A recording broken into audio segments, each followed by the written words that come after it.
Hello. How have you been? Hi, I'm good, thanks. How about you? I'm doing well, thanks for asking. Hey, Alex, I've got some helpful tips to sound more professional and confident when speaking English in work situations. These tips can really help you seem more sure of yourself.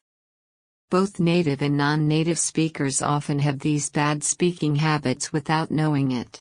Ready to learn? Yep, I'm ready. Please share those tips with me. Awesome. First tip, Alex, is to be short and clear.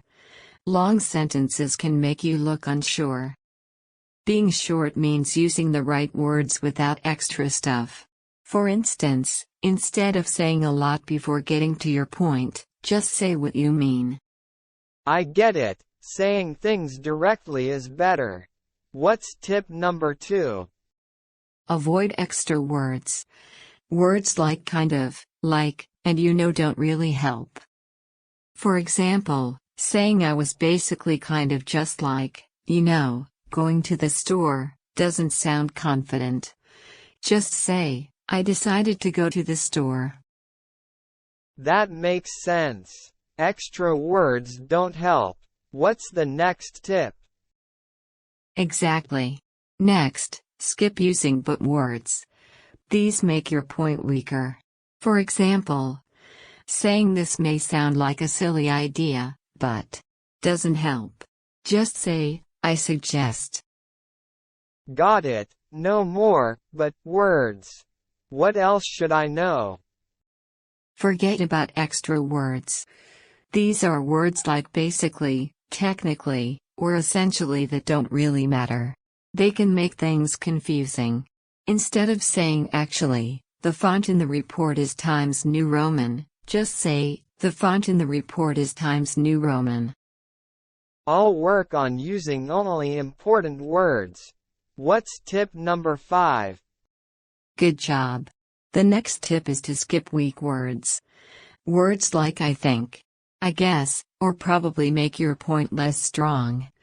Instead of saying I'm sure my suggestion isn't very good, but just say, my suggestion is.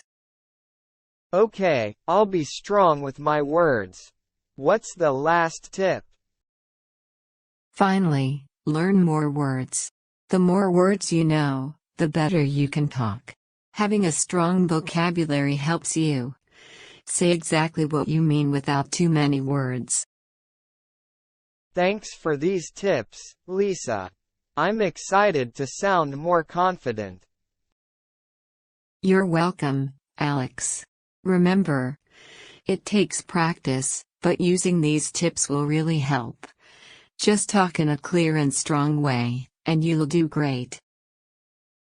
I'll practice a lot. Thanks for your help, Lisa. You've got the right attitude, Alex. Keep practicing, and you'll see improvements. Good luck. We hope you thoroughly enjoyed this conversation. If you're eager to further enhance your English skills, we warmly invite you to subscribe to our channel.